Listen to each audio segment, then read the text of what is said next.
সরবরাহ না হয় বেড়েছে দাম বেশিরভাগ পণ্যের। চলমান পরিস্থিতিতে বাজারের খবরাখবর জানাতে এই মুহূর্তে কাপ্তান বাজারে আছেন আমাদের সহকর্মী শাহাদাত অভ্র। তার কাছ থেকে আমরা বিস্তারিত তথ্য জানবো।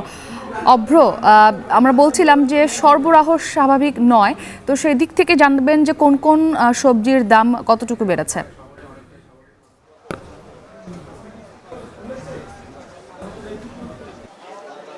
সবজির ক্ষেত্রে কিন্তু হচ্ছে বেশিরভাগ পণ্যতেই কিন্তু দাম বেড়েছে, এমনটাই কিন্তু আমি এখানে কাপ্তান বাজারে এসে লক্ষ্য করেছি।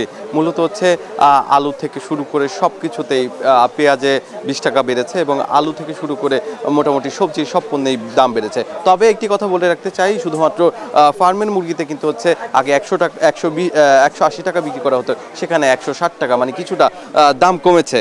আর যদি একটু দেখাতে চাই যে এখন কিন্তু যারা ক্রেতা আছে তাদের সংখ্যাটাও কিন্তু অনেকটাই বেড়েছে। সকাল থেকে কিন্তু অনেকেই বেরোবে কিনা এমন দ্বিধাদ্বন্দ্বে ছিল, যার কারণে যারা ক্রেতা আছে তাদের সংখ্যাটা আমরা কিন্তু অনেকটাই কম লক্ষ্য করেছি। এখানে আসার পরেই আমরা যেটি দেখেছি যে দোকানিরা বলছে যে তাদের সরবরাহ আগের থেকে অনেকটাই কম। তারা যেখান থেকে পাইকারি মূল্যে কিনে আনে সেখানে গিয়েও দেখা গিয়েছে যে তারা যেই পণ্য চেয়েছিল সেই তুলনায় পণ্যগুলো পায়নি। আর আরেকটি কথা জানিয়ে রাখা দরকার, যেটি হচ্ছে যে এখানে কিন্তু হচ্ছে কিছু কিছু পণ্যে কিন্তু অনেক বেশি দাম বেড়েছে।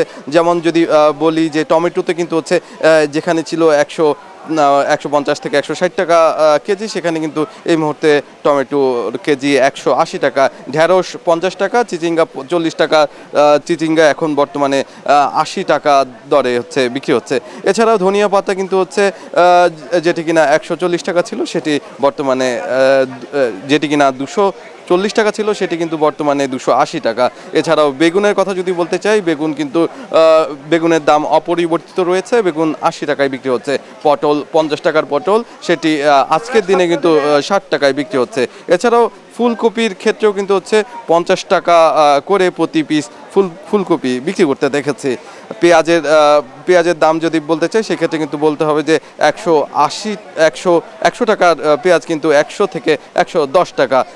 এছাড়াও করলা 100 টাকা ছিল, সেটি কিন্তু 20 টাকা কমে 80 টাকায় পৌঁছেছে। লাউ 80 টাকা, মিষ্টি কুমড়া প্রতি কেজির দাম 40 টাকা করে রাখা হচ্ছে। এছাড়াও পেঁপের দাম কিন্তু 60 টাকা, যেটি কিনা রাখা হতো 80 টাকা করে। এছাড়াও মাংস এবং ফার্মের যে মুরগি আছে সেই মুরগিগুলোতে কিন্তু হচ্ছে কিছুটা দাম কমেছে।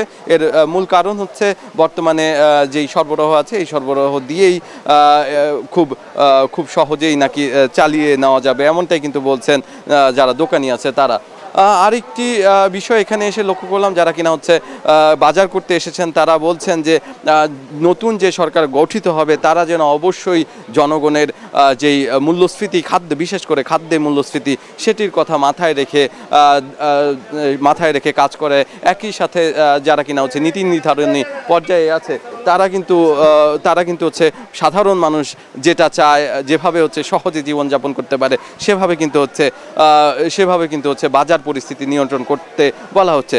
বিশেষ করে বাজার মনিটরিং করতে পারলে কিন্তু অনেকটাই হচ্ছে দাম কমে আসবে, এমনটাই কিন্তু বলছেন যারা এখানে ক্রেতা আছেন তারা। আর বিক্রেতাদের অভিমত যে তারা যদি কিছুটা কমে কিনতে পারে তাহলে কিন্তু খুব সহজেই কিছুটা কমেই বিক্রি করতে পারবেন। এর ফলে কিন্তু হচ্ছে যারা সাধারণ মানুষ আছেন তারা কিন্তু খুব সহজেই কম দামের মধ্যেই যেই পণ্যগুলো আছে সেগুলো সরবরাহ করতে পারবে। আর এখানে এসে যেই ক্রেতা আছে তারা কিন্তু বলছেন যে গত দিনের তুলনায় 5-10 টাকা বেশি থাকলেও যেমনটা গুজব শোনা গিয়েছিল যে দ্রব্যমূল্যের দাম হয়তো বা অনেক বেশি বেড়ে যাবে, সেটি হয়নি। এতে কিন্তু তারা কিছুটা স্বস্তি পেয়েছেন। তবে আরও কিছুটা কমলে কিংবা নতুন যারা আসবেন নীতি নির্ধারণী জায়গায় তারা যদি কিছুটা যদি জনগণের সাথে তাল মিলিয়ে কিংবা এই যে বাজার পরিস্থিতির উপর যদি কিছুটা যদি কিছুটা যদি পর্যবেক্ষণ করেন তাহলে কিন্তু অনেকটাই কমে আসবে এই বাজারের দ্রব্যমূল্যের দাম।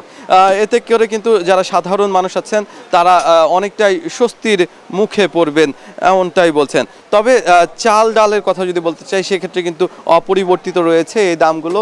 আর বাজারে যেগুলো প্যাকেটজাত খাবার আছে সেগুলো কিন্তু কোনো ধরনের হেরফের ঘটেনি দামে। এই ছিল আমার কাছে সর্বশেষ মুক্তি। শাহাদাত অভ্র যুক্ত ছিলেন রাজধানীর কাপ্তান বাজার থেকে।